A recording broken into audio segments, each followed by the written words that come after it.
From messy scandals and misguided pranks to accusations of deception and doxing, these 15 YouTubers face major backlash, platform bans, or total reputation collapse, proving that even internet fame comes with consequences.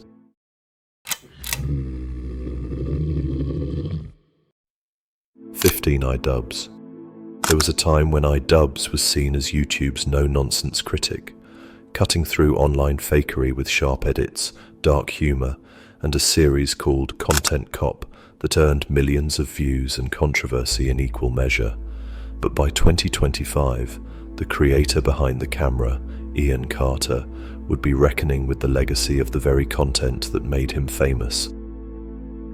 In April 2025, Idubbbz revived Content Cop after a long hiatus. His new target, Ethan Klein of H3H3 Productions, a creator who had once been an ally during their shared era of edgy YouTube commentary. But this comeback didn't land the way Ian had hoped. The episode featured Hassan Piker, Denims TV, and Frogan, collaborators whose inclusion alone stirred strong reactions from both Idubbbz's older fan base and Klein's supporters. Then came the visuals, clips, edits, and stylistic choices that some viewers described as inflammatory or even malicious. The episode was overwhelmingly disliked, with backlash spreading rapidly across platforms. The situation escalated when multiple creators, some of whom had previously worked with Idubbbz, publicly distanced themselves. Notably, departures from Creator Clash 3, a charity boxing event Idubbbz had helped popularize, were quietly announced. For many, the video felt like a sharp turn back to a more hostile, combative version of YouTube that they no longer supported. And then, almost as quickly as it arrived, the episode vanished. Idubbbz deleted the video and soon after issued an apology, not just for the recent upload, but for what he now acknowledged as a long-standing pattern. In a candid video, Ian said he regretted fostering what he called a hateful culture in his earlier work.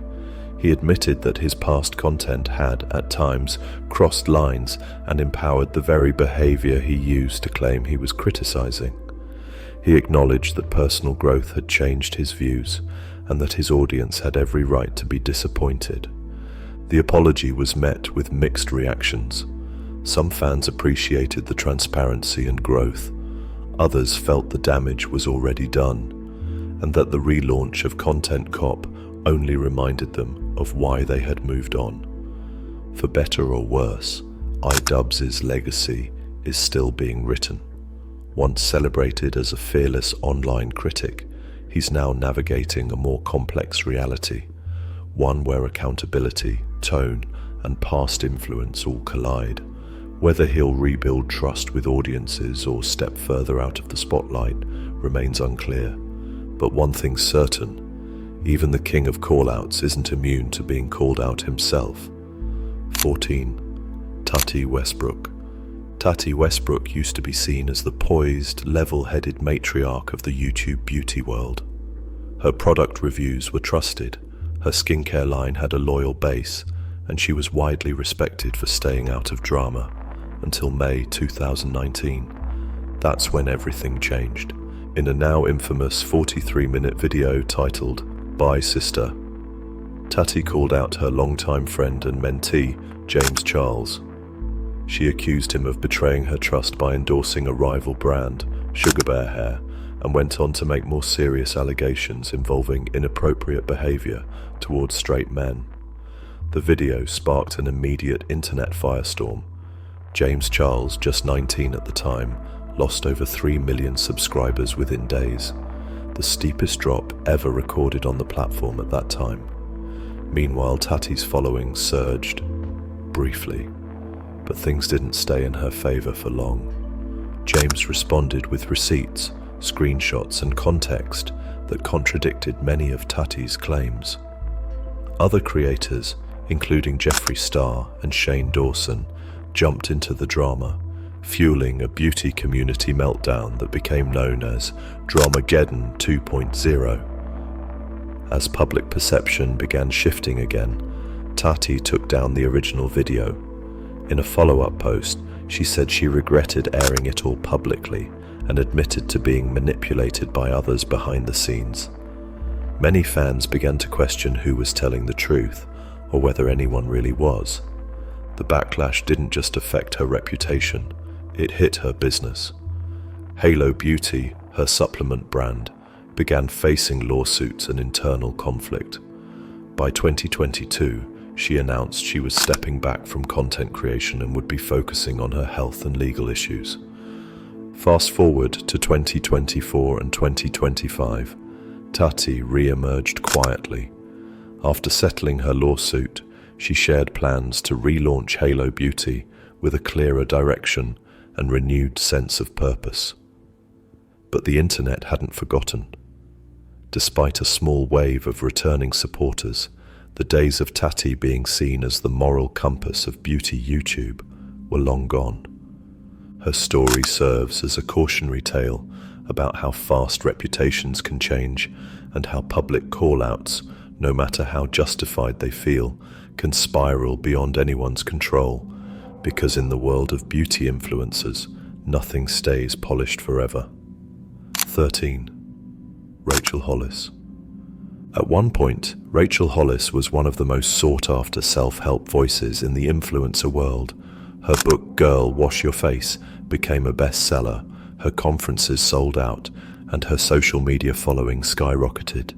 She embodied hustle culture, self-discipline, and the idea that anyone could rise above their circumstances if they just tried hard enough. But between 2020 and 2021, that narrative unraveled. It started with a series of small but noticeable missteps.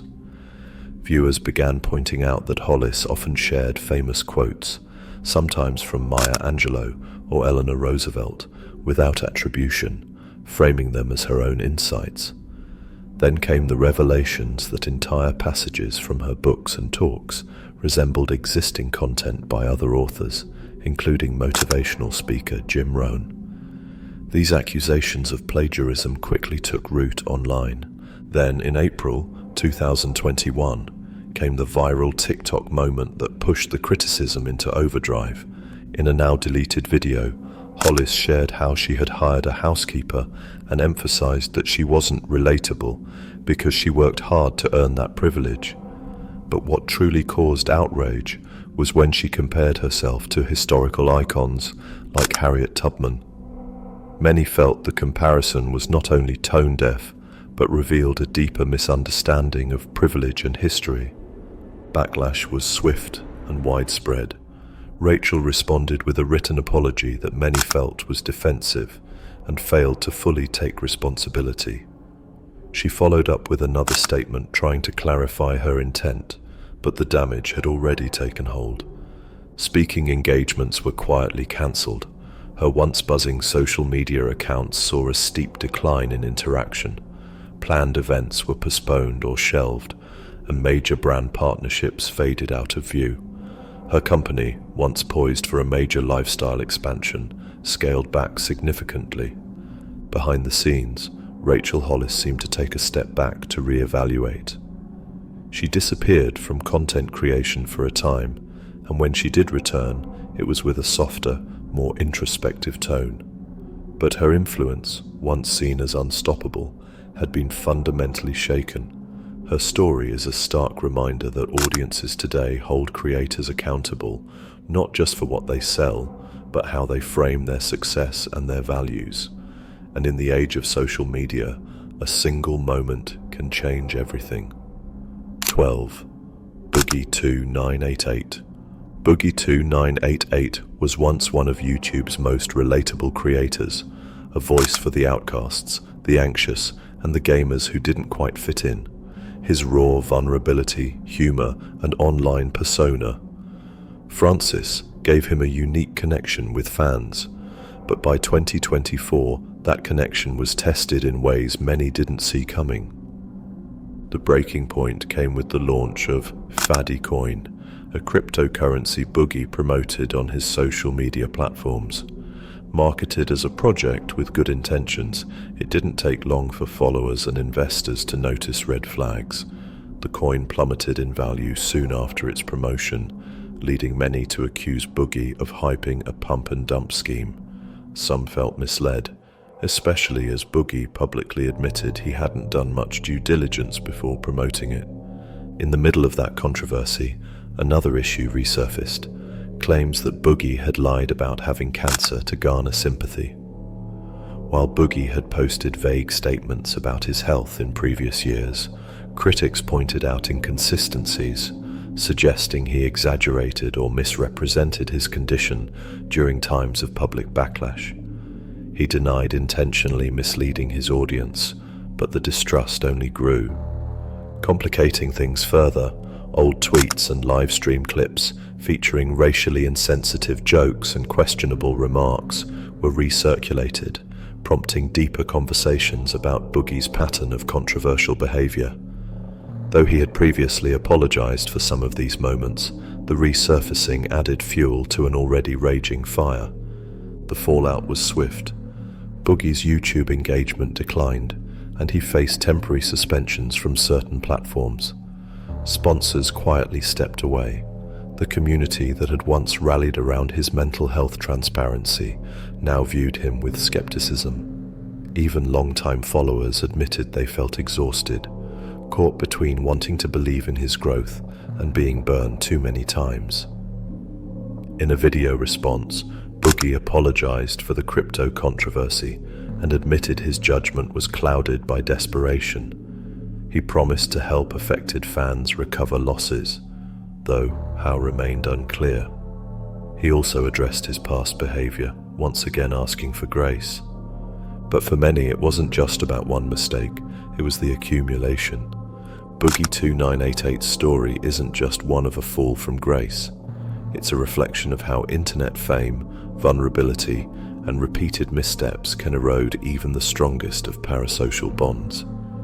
Once a symbol of authenticity, Boogie now represents a complicated legacy, part empathy, part controversy, and entirely human. 11. LeafyIsHere. At one point, Calvin Vale, better known as LeafyIsHere, was everywhere on YouTube. His commentary videos, often over gameplay footage, dissected internet personalities, trends, and drama with biting sarcasm and unapologetic snark. His fanbase, massive, his influence, undeniable, but his rise came with controversy, and in August 2020, that controversy finally caught up with him.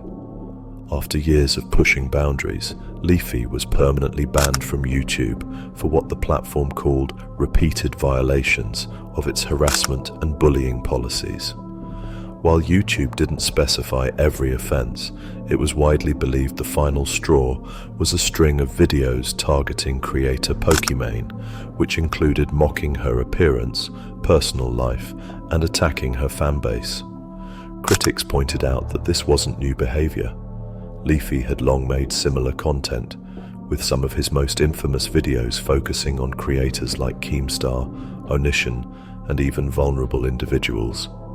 Supporters argued it was all just edgy humor, part of internet culture at the time, but YouTube's stance had shifted. What was once overlooked was now being enforced. Not long after, Twitch also banned Leafy, even though he'd barely begun streaming on the platform. With his two main outlets gone, Leafy all but vanished from the mainstream social media landscape. Some fans saw the bans as censorship, others viewed them as overdue. Either way, Leafy's sudden removal became a defining moment in the broader conversation about what platforms should allow and how creators are held accountable for the content they put out.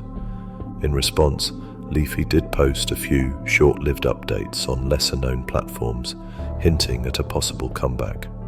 But his brand of edgy commentary, once wildly popular, now felt out of step with the changing tone of online discourse. The era of anything goes content had shifted toward greater moderation, context, and care. By 2021, it was clear. Leafy's YouTube career at least in its original form, was over. His disappearance raised important questions about free speech, platform responsibility, and the blurred line between commentary and harassment. While some still remember his videos with nostalgia, others point to them as examples of how humor and criticism can cross lines, especially when influence is involved. In the end, Leafy's story is a case study in what happens when a platform's tolerance runs out, not because the content changed, but because the internet did. 10. Steven Crowder. Steven Crowder built a name for himself as one of YouTube's most prominent conservative voices. His Louder with Crowder show, political sketches, and viral Change My Mind table segments gave him a large and loyal audience. He cultivated an image of being combative but in control, a firm voice for traditional values. But in 2023, that image began to fracture. It started when divorce rumors between Crowder and his wife, Hillary, began circulating online. At first, it seemed like private matters were simply seeping into the public spotlight. Then came the surveillance footage. Leaked video from a security camera inside Crowder's home appeared to show him emotionally berating his pregnant wife, demanding obedience over minor tasks, and making passive-aggressive comments that quickly went viral. In the clip, Hillary remains quiet, while Crowder appears increasingly frustrated and controlling. There was no physical violence, but the tone and dynamic disturbed many, including longtime fans. The clip immediately sparked accusations of emotional abuse. While some supporters called the footage taken out of context, others acknowledged that it painted a deeply uncomfortable picture of Crowder behind closed doors. Critics pointed out the disconnect between his public messaging, focused on family values and moral leadership, and the reality shown in the footage. In response, Crowder released a statement confirming the divorce and calling it private, heartbreaking, and personal. He suggested that he'd been the one wronged and warned the public against jumping to conclusions. However, Hillary's family issued a rare statement of their own, defending her and implying the video showed only a fraction of the stress she had experienced in the marriage. The backlash wasn't confined to social media. Collaborators and fellow conservative commentators began quietly distancing themselves. Even viewers who had long been loyal admitted that the revelations were hard to ignore. Crowder's YouTube numbers began to dip, and comment sections across his videos filled with polarized reactions. While Crowder continues to post content and remains active in conservative circles, the divorce scandal marked a turning point in how the public sees him, not just as a controversial pundit, but as someone whose private life appeared to contradict the values he publicly defended. In the age of parasocial connections and influencer transparency, Steven Crowder's story is a reminder. When your brand is built on moral certainty, any glimpse behind the curtain can change everything. 9. JStation. At the height of YouTube's 3 a.m. challenge era, JStation was one of the platform's most notorious creators. Known for his paranormal-themed videos and over-the-top antics, his content often straddled the line between performative and exploitative. But in 2020, he crossed a line that even his most loyal viewers couldn't defend. JStation, real name Jason Ethier, uploaded a video claiming that his girlfriend, Alexia Morano, had died in a car crash. The announcement was gut-wrenching. He spoke directly to the camera, teary-eyed, telling fans that she was gone. He then posted follow-up content that included a seance video where he attempted to contact her spirit using an Ouija board, all for views. At first, many fans offered sympathy, but just days later, things unraveled. It turned out the death was completely fabricated. Alexia was alive, and eventually, she publicly exposed JStation, stating that the entire thing had been his idea for a stunt.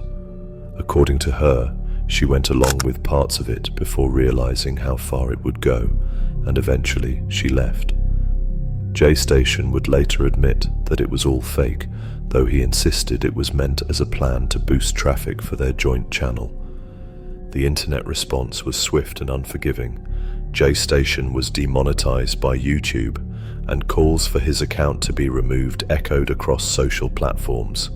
Not long after, JStation faced legal troubles unrelated to the hoax, including charges of assault, though those were eventually dropped. Still, the damage was done. His reputation, already shaky due to past stunts, was now in freefall. By mid-2020, his channel was terminated, effectively ending his career on the platform that had once rewarded his shock value approach. Critics noted that while YouTube has long tolerated edgy or staged content, the idea of faking someone's death, especially a loved one's, crossed an ethical boundary that even drama-hungry viewers weren't willing to overlook. It wasn't just manipulative, it was emotionally damaging to audiences who took the story at face value. Today, JStation remains one of the clearest examples of how chasing virality can lead creators to abandon basic integrity in favor of shock. His fall also sparked larger conversations around platform responsibility, audience manipulation, and how far is too far in the race for clicks. What began as a ghost-hunting YouTuber's career ended as a cautionary tale. 8. Tana Mongeau. When it comes to controversy on YouTube, Tana Mongeau isn't just familiar with it, she's built a brand around it. With her no-filter vlogs, high-profile feuds, and unpredictable public stunts, Tana has long worn the problematic fave label. But nothing in her career quite captured the chaos like TanaCon, her infamous 2018 attempt to rival VidCon. Frustrated that she wasn't invited as a featured creator at VidCon, Tana decided to create her own fan convention, TanaCon, held the same weekend, just a few blocks away. It was marketed as a more inclusive, creator-first alternative, featuring big names like Shane Dawson and Bella Thorne. Tickets sold out instantly, thousands of fans showed up, and then everything went wrong. The venue was dramatically undersized. Reports say it could only accommodate around 1,000 people, yet over 4,000 fans arrived. Many were left standing outside for hours in the California heat, some reportedly getting sunburned and dehydrated. Promised gift bags were lackluster, panels were delayed, crowd control was minimal. In just a few hours, the event was shut down by authorities. TanaCon quickly drew comparisons to the Fire Festival, the infamous luxury festival that collapsed under its own hype. And just like Fire, TanaCon was chronicled in real time, not just by attendees, but by major YouTubers who reviewed the disaster blow by blow. Shane Dawson's multi-part documentary on the event gained millions of views and shaped the public's understanding of what went wrong.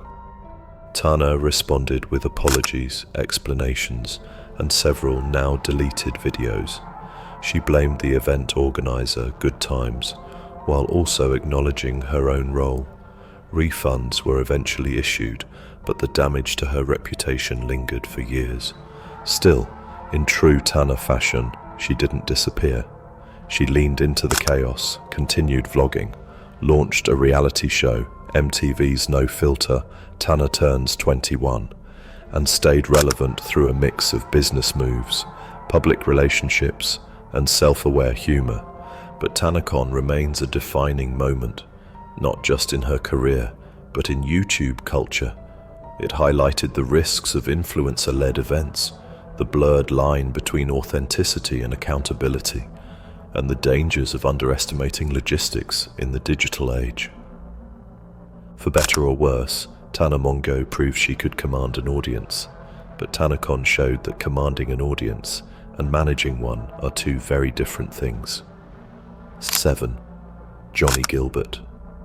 For many fans of YouTube's emo and alternative scene in the mid-2000s, Johnnie Guilbert was a defining voice.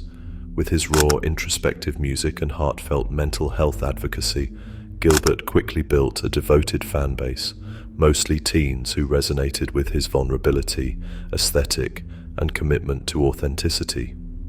He wasn't just a content creator, he became a safe space for many. But by the early 2020s, Johnnie Guilbert seemed to fade quietly from the spotlight. Unlike other creators in the cancelled category, Guilbert's situation is murkier. There was no one explosive moment, no public meltdown or hard evidence of wrongdoing, but there were whispers, vague allegations and discomfort around parasocial dynamics between him and some of his young fans. Online threads and TikTok explainer videos began surfacing, questioning the boundaries in some of his past interactions and content. Some fans alleged that Guilbert maintained blurry lines with supporters, especially those who were emotionally vulnerable. While nothing illegal or confirmed ever surfaced, the lack of clarity led to mounting unease. It wasn't about breaking laws, it was about breaking trust. As questions grew, Johnnie began pulling back. He stopped posting regularly on his main platforms. Collaborations slowed. His livestream presence all but vanished. And when he did appear, it was often focused on his music production. Not commentary, not lifestyle content, and definitely not addressing the speculation. Unlike some creators who issued clarifying statements or public denials, Guilbert chose silence, which only deepened the speculation for some.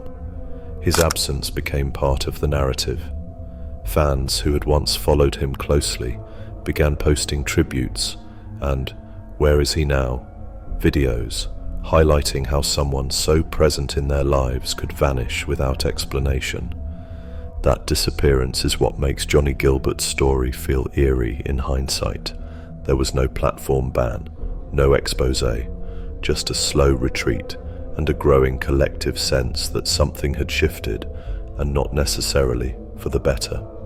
Guilbert's departure also became a broader conversation about parasocial relationships, the emotional labor creators take on, and the blurred lines between audience and artist, especially in niche, emotionally charged communities like the emo revival. Today, Guilbert is still active, just not publicly in the way fans remember. His music can still be found on streaming platforms, and loyal followers continue to engage with his older content. But the vibrant, ever-present creator who once defined a subculture on YouTube, he's largely gone. And for those who grew up watching him, it feels less like a cancellation and more like a ghosting. 6. Tobuscus. In the golden age of early YouTube, few creators were as universally beloved as Toby Turner, better known as Tobuscus. With his fast-paced humor, quirky musical parodies, and undeniable charisma, Turner carved out a space that was both kid-friendly and genuinely entertaining. At his peak, he had millions of fans, high-profile sponsorships, and was even crossing over into TV and gaming. But by 2016, everything changed. That year, a longtime fan and former partner, April Fletcher, known online as April EFF, published a now infamous Tumblr post accusing Turner of emotional manipulation, drug abuse, and non-consensual encounters during their relationship. The post was raw, detailed, and quickly went viral within the YouTube community. Other women soon came forward, echoing experiences that painted a disturbing picture of someone entirely different from the cheerful entertainer fans knew. Toby denied the allegations outright, releasing a video titled "The Truth," where he appeared visibly shaken, insisting that the claims were false. He emphasized that he had never hurt anyone intentionally, and that the image being portrayed wasn't reflective of who he was. The video, however, did little to slow the fallout. Major collaborators distanced themselves, his brand deals dried up, and for fans, the abrupt shift in perception was whiplash-inducing. Tobuscus wasn't just a YouTuber, he had been a part of many viewers' childhoods. To see him accused of such serious behavior felt like a betrayal, even if the allegations remained unproven in court. The platform never issued an official suspension or ban, but Turner's output slowed, engagement plummeted, his once booming presence faded to the fringes of the platform. While some fans continued to support him, many simply drifted away, unsure what to believe but unable to return to his content with the same enthusiasm. By the early 2020s, Tobuscus became a symbol of a deeper reckoning within digital spaces, a reminder that content creators are real people, often with complicated or hidden personal lives. The parasocial bond viewers formed with him made the fall all the more jarring. Today, Toby Turner still uploads sporadically, and he has pivoted to other creative projects, but the energy and excitement that once defined his channel never quite returned. There was no dramatic cancellation or conclusive court case, just an unresolved story and a legacy permanently altered. His case sits in that grey area of internet history, where public opinion, personal trauma, and unanswered questions collide. 5. Reset. At first glance, Reset, a Spanish YouTuber whose real name is Cangua Ren, seemed like just another creator riding the wave of early 2000s prank culture. His content, like many others at the time, focused on outlandish jokes, edgy humor, and moments meant to shock. But in 2017, one video didn't just spark controversy, it changed the trajectory of his entire career. That year, Reset uploaded a so-called prank in which he approached a homeless man on the streets of Barcelona. He offered him a packet of Oreos, which he had secretly filled with toothpaste instead of cream. After filming the man eating the altered cookies, Reset laughed and joked that he'd be doing the man a favor by cleaning his teeth. The reaction online was swift and scathing. What some might have once dismissed as edgy content was now being seen for what it truly was, a cruel, dehumanizing stunt targeting someone vulnerable, all for views. The backlash wasn't just online outrage, it led to criminal charges. Spanish prosecutors took the matter seriously, accusing Reset of violating the moral integrity of the homeless man and exploiting him for profit. In court, it was revealed that after the video sparked criticism, Reset tried to offer the man €300 to keep quiet, while deleting negative comments and blocking critics on his channel. In 2019, the court handed down a clear verdict. Cangua Ren was sentenced to 15 months in prison and banned from YouTube for 5 years. The judge emphasized that the video was not only an act of cruelty, but also served no social purpose. It had been, as the court saw it, a blatant attempt to profit from someone else's suffering. For many, Reset's case became a turning point in the conversation around prank culture and platform accountability. At a time when YouTube was grappling with how to moderate content, this case highlighted the real-world consequences of unchecked behavior online. It wasn't just about guidelines anymore. It was about legal and ethical boundaries. Since the ruling, Reset has mostly disappeared from the public eye. While he served no actual prison time, under Spanish law, first-time non-violent offenders with sentences under 2 years often avoid incarceration. His brand and career never recovered. The court-ordered platform ban meant the very source of his fame was cut off. Today, Reset remains a stark example of how a single piece of content can dismantle an entire career. In trying to go viral, he crossed a line that society and the law was no longer willing to overlook. 4. Tyler Oliveira. Tyler Oliveira built his channel around bold, click-worthy experiments. From staying in strangers' homes to bizarre world record attempts, his videos often blurred the line between curiosity and chaos. But in 2023, one upload in particular didn't just stir attention, it ignited serious backlash. The video, titled "Absorbing an Entire Swimming Pool with Paper Towels," featured exactly what it promised: Oliveira unloading hundreds of rolls of paper towels into a backyard pool in a seemingly absurd attempt to soak up the water. The footage was pure spectacle, comedic commentary, fast cuts, and a giant mess. But for many viewers, the tone didn't matter. What they saw was unnecessary waste on a massive scale. Almost immediately, social media lit up with criticism. Environmental advocates, former fans, and fellow creators called out the video as tone-deaf and performative, especially during a time when climate concerns and resource conservation were dominating headlines. The optics were especially jarring given that millions around the world face water shortages and lack access to basic sanitation supplies. Critics didn't just take issue with the stunt itself. Many argued that Oliveira's entire brand had started drifting towards spectacle for spectacle's sake, creating messes, breaking rules, and pushing boundaries just to be seen. The paper towel incident became a flashpoint, symbolizing the growing tension between content creation and social responsibility. To his credit, Oliveira didn't ignore the reaction.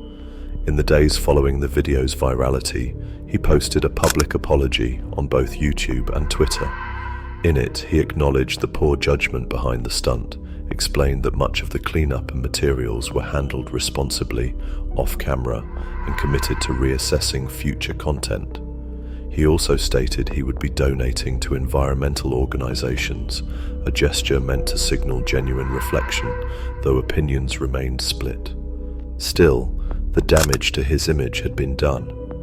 While some fans accepted the apology and moved on, others noted this wasn't the first time he had skirted ethical lines for the sake of views.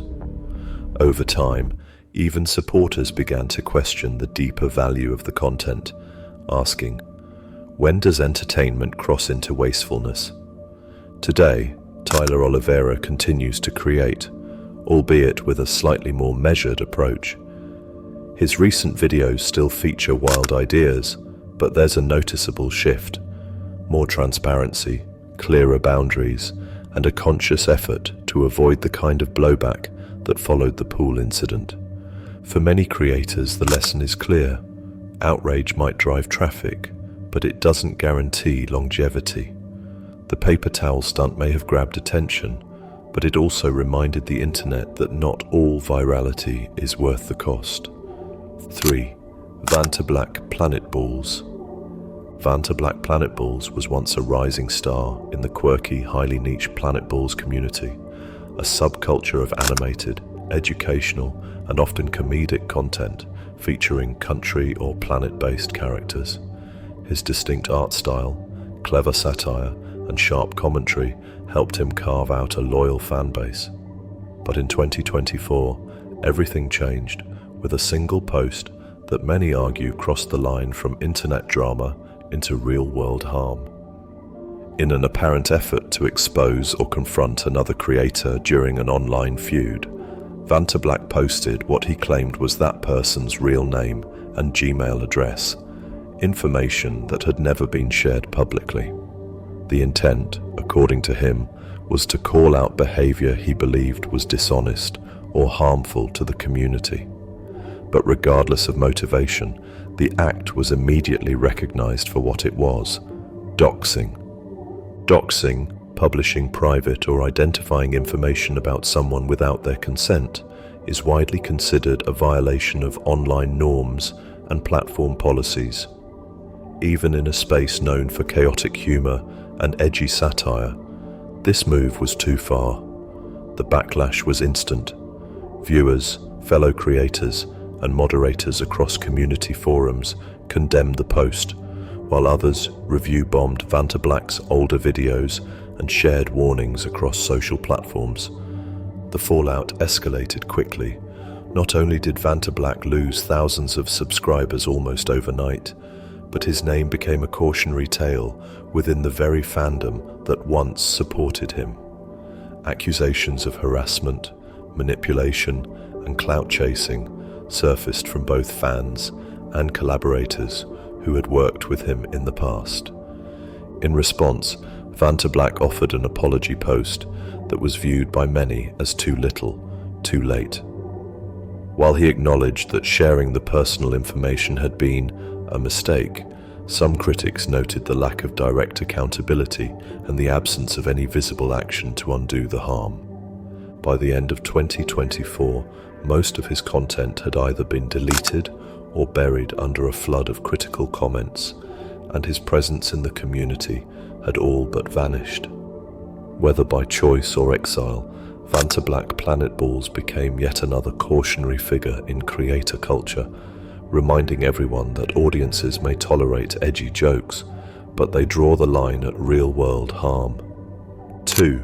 Cody Ko. Cody Ko has long been a staple in YouTube commentary circles, praised for his wit, production quality, and collaborations with Noel Miller through the popular duo Tiny Meat Gang. But in recent years, his image as a sharp-tongued satirist and self-aware creator took a hit, especially after fans began scrutinizing some of the brands he promoted and how he handled criticism around them. The turning point started subtly. As with many creators, sponsorships became a bigger part of Cody's content, but fans noticed he had endorsed companies with questionable practices, ranging from tech apps with unclear privacy policies to beauty products with inflated claims. While these ads were often wrapped in Cody's usual humor, critics argued that making light of misleading products didn't excuse promoting them to a massive audience. Things escalated further when viewers called out the lack of transparency in how these sponsors were presented. Some videos blurred the line between satire and actual endorsement, leading fans to ask, was Cody mocking the product or trying to sell it? The backlash gained momentum on Reddit threads and commentary channels, eventually snowballing into larger discussions about creator responsibility in monetizing trust. As more creators were being held accountable for their sponsors, especially in light of broader scandals like Fire Festival-style conventions and crypto rug pulls, Cody's failure to address concerns clearly stood out. In response to mounting criticism, Cody released a short statement across platforms. He acknowledged that he'd worked with brands that might not have been the best fit and promised to vet sponsors more thoroughly in the future. But the tone of the apology was seen as dismissive. Critics felt it lacked detail, sincerity, and above all, accountability. The result? A growing portion of his fan base began distancing themselves, citing a perceived shift from relatable YouTuber to corporate brand vehicle.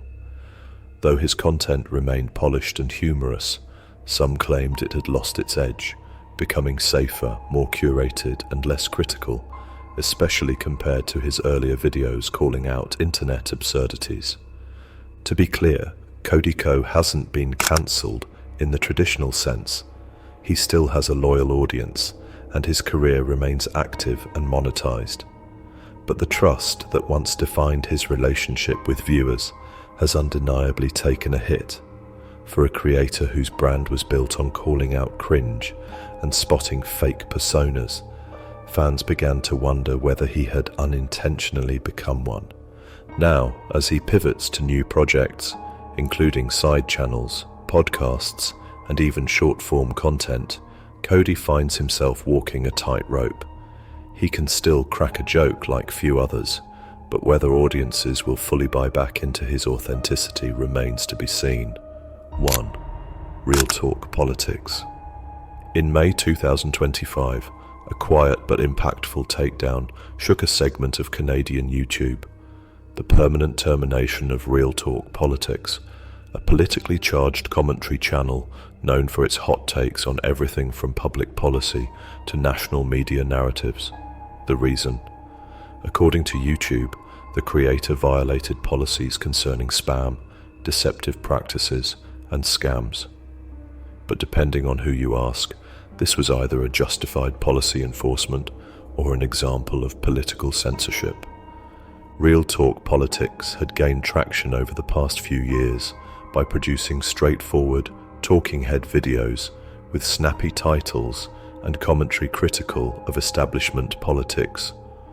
While never quite reaching mainstream virality, the channel developed a loyal following, particularly among younger Canadian viewers who appreciated its combative style and outsider tone. Then suddenly, the channel disappeared. On May 10th, 2025, subscribers who tried to visit the Real Talk Politics YouTube page were met with a notice. This account has been terminated for violating YouTube's policy on spam, deceptive practices, and scams. No warning, no video left behind, just silence.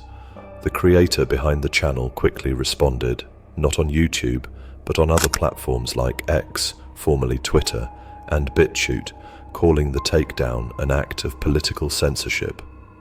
In a video titled, "Why YouTube Really Banned Me," he claims the removal was directly tied to his latest uploads, which had criticized specific Canadian lawmakers and included allegations of media manipulation. According to him, he was targeted not because of actual scams or spam, but because his viewpoints didn't align with YouTube's content moderation norms. His supporters rallied behind this idea, amplifying hashtags like CENSOREDINCANADA and YOUTUBEPURGE, claiming the platform was silencing dissenting political voices. Critics, on the other hand, pointed out that some of Real Talk Politics videos included misleading headlines, exaggerated claims, and monetized referral links that weren't clearly disclosed, all of which could fall under YouTube's terms of deceptive conduct. YouTube, for its part, declined to comment on the specifics of the takedown, but reiterated in a statement to CBC that the platform removes content and channels that violate its spam, deceptive practices, and scams policies, regardless of political affiliation. As the story continued to unfold, Real Talk Politics tried to re-establish its presence on smaller video platforms, but none matched the reach or influence of YouTube. For now, his channel remains offline, and with no formal appeal succeeding, the case stands as a modern flashpoint in the ongoing debate about platform responsibility versus creator freedom. Is it censorship? Is it enforcement? Or is it somewhere in between? Thank you so much for watching the video. Don't forget to like and subscribe.